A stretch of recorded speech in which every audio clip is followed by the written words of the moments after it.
Joan Didion has been explaining her United States to the rest of us since the 1960s in essays and novels and screenplays. She has urged us to pay attention and helped us gain a better grasp of what's really going on. After Henry, a recent collection of her essays examines the LA Times, the Central Park jogger case, and their significance in our society, and I am very pleased to have her join us now, especially at this time. Welcome. Thank you. I should say that after Henry, we'll come back to that. This obviously, I assume, is from the Central Park and the jogger. That was from the Central Park piece, yeah. Dominique Nabokov took that picture in Central Park. Yeah. How? I've never known. Yeah. Tell me about Henry Robbins and why the title After Henry. Henry Robbins was my first, well, he was a book editor who was kind of famous in New York. He kind of brought people up. He encouraged writers who had never written a book before, or in my case, written one book, kind of alone by myself at night. And suddenly there was Henry saying, "You can do this," and he developed a whole kind of generation of writers at that time, and he was just great. He was a. You met him when first? I met him in '66. And at that time, your career wasn't blazing, was it? No, I'd written a novel that nobody read. And when you looked at your income, I mean, you weren't making a lot of money from writing. No, nothing. And he made you believe in yourself. I wasn't making money from anything. It was like, and he made you believe in yourself. Yes, he made me feel wonderful, and he did this for everybody he made this for all of his writers. Yeah. And then he was 51 years old. He died. He just fell dead at a 14th Street subway. Yeah. One hot summer morning on his way to work. Yeah. And somebody called you up right away. Yeah. I can remember sitting just holding my knees. I mean, it was horrible. But he was just an extraordinary editor. And you said the person you immediately wanted to talk about, Henry. His death. Was Henry. Henry was the only person to talk to about it, clearly, yeah. Did he give you, maybe a bad word, self-esteem? Did he make you believe in yourself? He made you believe in yourself. He'd never ever said, let's do this, why don't you do this, why don't you, what are you planning to do here, what in the world are you thinking about? He didn't say any of that. He just kind of went his way, and suddenly at the end of the lunch or the dinner or whatever, you felt as if you could do it without us ever saying a word. I need a Henry. Let me just go back to a long time ago to Sacramento Valley where you were born. And there is a story that when you were 5 years old, your mother gave you a book, a copybook, and said, big five tablets. Yeah, and said, stop whining and start writing, or something like that. That's right. Mm-hmm. Stop whining. You know, children are always bored. They're always asking you what they can do, and she just told me to start writing. So she recognized even then that maybe you had some instinct that way. I think she just thought it was a way to pass the time. Did you then soon thereafter, I mean, when was it that you recognized that what you really wanted to do and could do was right? Oh, quite soon. As soon as I got into school and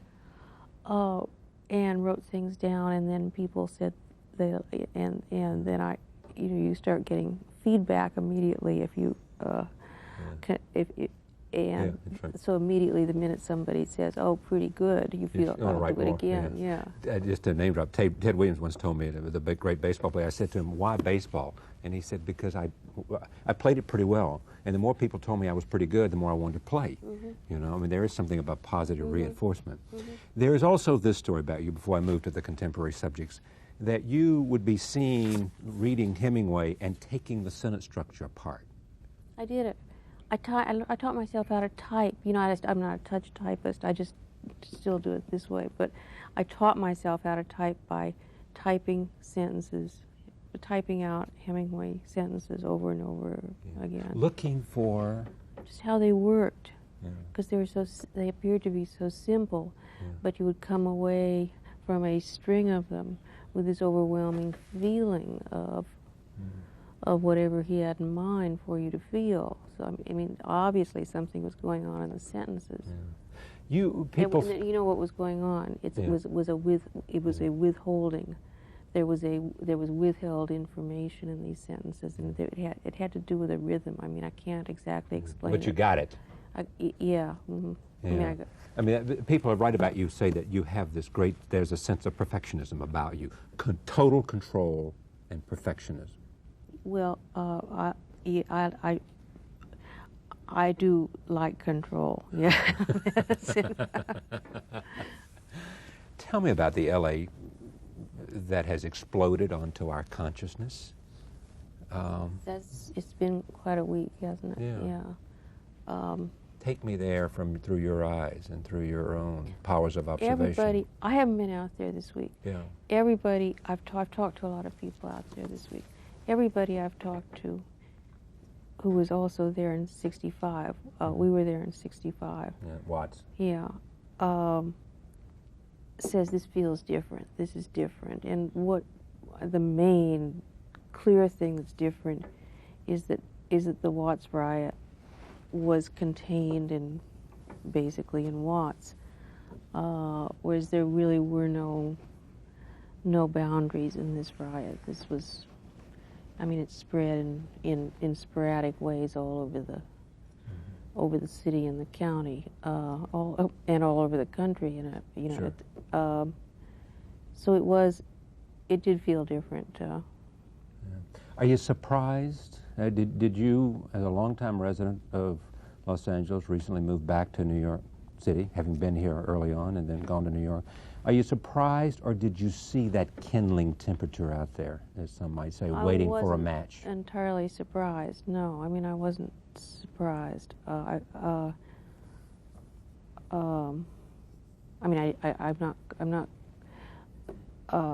not by any means. I wouldn't have thought necessarily that this was going to happen this summer or next summer or any time. But there's always something on the verge of happening.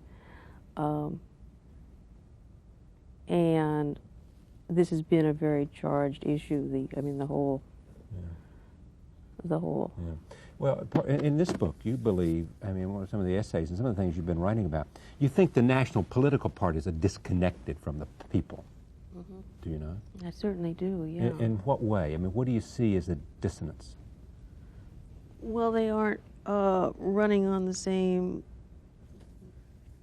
They are kind of the parties are kind of moving along, maintaining themselves or itself. I mean, to some extent, people are right when they say there is very little difference between the parties. They are the consensus party. Or seem to me right. What the extent to which we see in the numbers of people who go out and vote or bother to even register, the absence of connection that people feel with. You think there's a hunger on the part of America for something new, and that explains in part the Perot phenomenon? Oh, I think so. I think there's a big yearning toward some more kind of, I don't know what. I don't know how. Is it more democratic, you think? No, I think it's less. Yeah, that's what interests me. And how so? Well, I think that if you are yearning for leadership, I don't think that's necessarily tends toward a democratic solution. It's almost like you want a strong, I get central nervous. autocratic figure to come along and say, when people I'll take talk you where. about leadership. When anybody talks about needing leadership. It's almost like they want to abrogate their responsibility and say to someone else, you make all the decisions, because it's not. It's not ours. Yeah. We're tired of making choices, or we don't like the choices we make, or we don't think it's working the way it is. So you. And therefore that plays or into the don't want to be responsible for the choices, or what? So no, I don't think it's necessarily. Tell me about the Central Park. There's so much. Let me just read this. This is from Insider Baseball. It occurred to me during the summer of 1988 in California and Atlanta and New Orleans, in the course of watching first the California primary and then the Democratic and Republican National Conventions, that it had not been by accident that the people with whom I had preferred to spend time in high school had, on the whole, hung out in gas stations. I love it. That's great. But you know what I mean. Yes. I mean, guys who run for president tend to have, been in Boys Nation or Right. something. Boys State. Yes. State. Yeah. And there's not Boys the kind State of becomes Boys Nation. Yeah, right. That's right. And you prefer the guys who hung out at the gas station. Yeah. Yeah. Yeah. Because it was just a preference, I guess. Yeah. You are. You say, and help me understand this about you as an individual. You pride yourself. It's almost as not a thinker, but an observer, as someone who sees in terms of images. The power of seeing the image is the, for the lack of a better word, the gift you have. Well, that's the seeing it is what tells it to me. I mean, I can't possibly think of something I haven't seen. Seeing it tells you, defines it for you. Defines it for me, yeah. Once I see it, then I don't have to see it for too long. But it explains itself by watching. It explains itself, yeah. Okay. I don't like to be part of it. I mean, I just like to look at it. Joan Didion after Henry. We'll take a break. When we come back, Joan will be joined by John Gregory Dunn. Stay with us.